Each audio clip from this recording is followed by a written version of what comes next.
দেখুন, শূন্যর সঙ্গে শূন্য যোগ করলে শূন্যই হয়। এরা হচ্ছে কিছু মানুষকে বিভ্রান্ত করে, কিছু সংখ্যালঘু বন্ধুকে বিভ্রান্ত করে ভোট কেটে বিজেপিকে সুবিধা করে দেওয়ার জন্য এদের ভোটের সময় বাজারে নামাতে হয়। সারা বছর শীত গ্রীষ্ম বর্ষা মমতা ব্যানার্জি ভরসা, তখন এই ওয়াইসি বা এদের কাউকে দেখা যায় না, তখন এদের দেখা যায় না। এরা শুধুমাত্র বিজেপিকে সুবিধা করে দেওয়ার জন্য একদিকে উগ্র হিন্দুত্ব নিয়ে বিজেপি খেলে, আর অন্যদিকে মুসলিম ভোট কাটার জন্য কিছু মুখকে ব্যবহার করে। বাংলার মানুষ এটা বুঝে গেছেন। উন্নয়ন, সম্প্রীতি, সংহতি, ঐক্য, শান্তি এবং বাংলার প্রতি অপমান, এগুলো মাথায় রেখে মানুষ ভোট দেবেন, বিজেপির বিরুদ্ধে ভোট দেবেন। আর বিজেপিকে হারাতে পারে শুধুমাত্র তৃণমূল কংগ্রেস, অন্য কোথাও ভোট দেওয়া মানে ঘুরিয়ে বিজেপিকেই ভোটটা দেওয়া। এটা কি সংখ্যালঘু ভোটে ভাগ বসাতে পারবে? আদৌ পারবে না। মানুষ জানেন, সংখ্যা লঘুরাও জানেন, সংখ্যা গুরুরাও জানেন।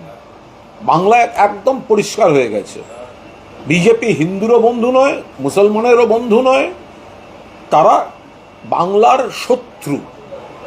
বিজেপি চেষ্টা করছে এদেরকে ব্যবহার করে সংখ্যালঘুদের বিভ্রান্ত করতে, কিন্তু সংখ্যালঘুরা জানেন যে এই সমস্ত এই ওয়াইসি আর ওই হুমায়ুন এদের একটা ভোট দেওয়া মানে সেটা ঘুরিয়ে আবার বিজেপিকে মানে ঘুরিয়ে সুবিধা করার চেষ্টা করা। কারণ ওরা চাইছে ভোট কাটার যন্ত্র হিসেবে ব্যবহার হচ্ছে। আরে ওরা কে?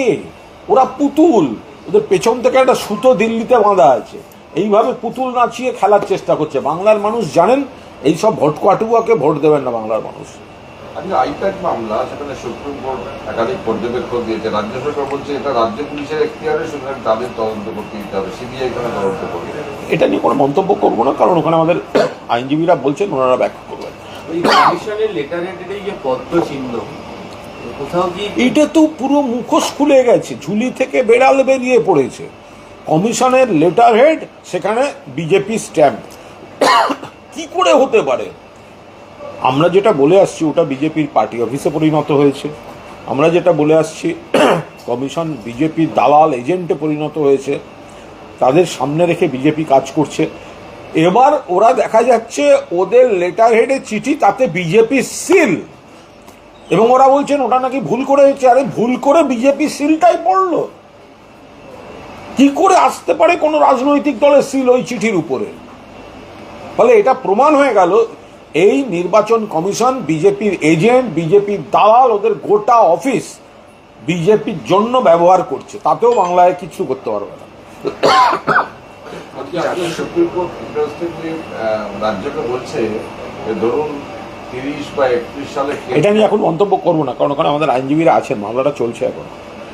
আজকে রাজ্যসভাতে তেল ও গ্যাস নিয়ে সতর্ক করলেন প্রধানমন্ত্রী নরেন্দ্র মোদী। বলছেন সংকটকালে সব রাজ্যকে কেন্দ্রের সঙ্গে ঐক্যবদ্ধ। আমরা বারবার বলছি, গ্যাস যে সংকট, জ্বালানি সংকট, এটা পুরোদস্তুর কেন্দ্রের অদূরদর্শী নীতির, হঠকারী নীতির, অপরিণত নীতির প্রভাবে মানুষকে ভুগতে হচ্ছে। যে এলাকায় যুদ্ধ পরিস্থিতি, ওই যুদ্ধের দিকে তাকিয়ে নিজেদের ব্যর্থতা এরা যেন না ঢাকে। একটা ভারত সরকার হিসাব থাকবে না যে আমাদের মজুদ কত আছে, বা এই যুদ্ধের পরিস্থিতি চলতে থাকলে আমাদের কোথায় কত প্রয়োজন এবং সেটা আমরা কিভাবে সামাল দেব? ফলে তাদের কোনো পরিকল্পনা ছিল না, তারা তো ব্যস্ত। কেন্দ্রীয় ক্ষমতার অপব্যবহার করে কি করে বাংলাকে এসে ডিস্টার্ব করা যায়, কি করে অমুক করা যায়, এইসবে ব্যস্ত। সেই জন্যই পহেলগাঁওতে জঙ্গি ঢুকে পড়ে গুলি করে পর্যটক মারে। সেই জন্যই যুদ্ধের পরিস্থিতি শুরু হতে না হতেই জ্বালানি এবং গ্যাসের জন্য সাধারণ মানুষের হাহাকার শুরু হয়, হয়রানি শুরু হয়। তার কারণ কেন্দ্রীয় সরকার তাদের দায়িত্ব পালন করেনি, তারা যুদ্ধের দিকে ঘুরিয়ে দিচ্ছে। আরে ভাই, সবাই জানে যুদ্ধটা হচ্ছে, তাহলে আপনারা কি করছেন বসে? আপনি জানেন না আমাদের মজুদ কত তেল ভান্ডার, আমাদের গ্যাস ভান্ডার আপনি জানেন না? যুদ্ধটা কন্টিনিউ করবে ধরে নিয়েই তো সেই প্রস্তুতিটা রাখতে হবে। তাহলে কিসের কেন্দ্রীয় সরকার, কিসের বিদেশ নীতি, কিসের পলিসি?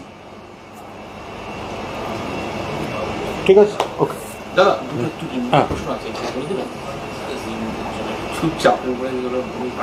একটা আছে দুটো প্রশ্ন। যেটা হচ্ছে শশী পাচার, তার তো এই লিস্টে সাপ্লিমেন্টারি লিস্টে তিনি নাম দেখতে পাচ্ছেন না, তার একটা আশঙ্কা, তিনি আতঙ্কে রয়েছেন।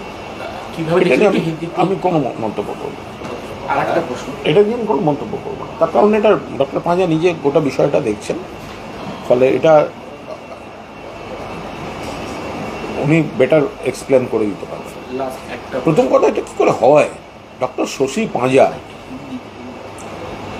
অজিত পাঁজার পুত্রবধূ, বিশিষ্ট ডাক্তার, জনপ্রতিনিধি, তাকে অ্যাডজুডিকেশনে পাঠিয়েছে। এটা হয় কি করে? এগুলো সব একেবারে পরিকল্পিতভাবে হচ্ছে। Doctor Shashi Panja, doctor in law of late Ajit Kumar Panja, minister, eminent doctor,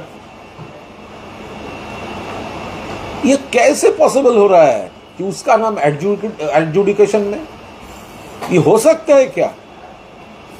ये तो भाजपा पॉलिसी करके इलेक्शन कमीशन को मिसयूज करके हैरासमेंट के लिए ये सब कर रहा है। डिटेल में डॉक्टर पांजा बोलते। सर, कल 73 जन की जो रिटर्निंग ऑफिसर की जो लिस्ट बरकाया गया है, वहाँ पर देखा है किसी को प्रमोशन किया गया है, किसी को डिमोशन किया गया है। उसके ऊपर अभी कोई कमेंट नहीं करूंगा, वो पार्टी देख रहा है, लेकिन ये जो ट्रांसफर है ना, इसके ऊपर पूरा पॉलिटिक्स कर रहा है। इसके साथ पब्लिक इंटरेस्ट का कोई संपर्क नहीं है, ये इलेक्शन कमीशन पॉलिटिक्स कर रहा है।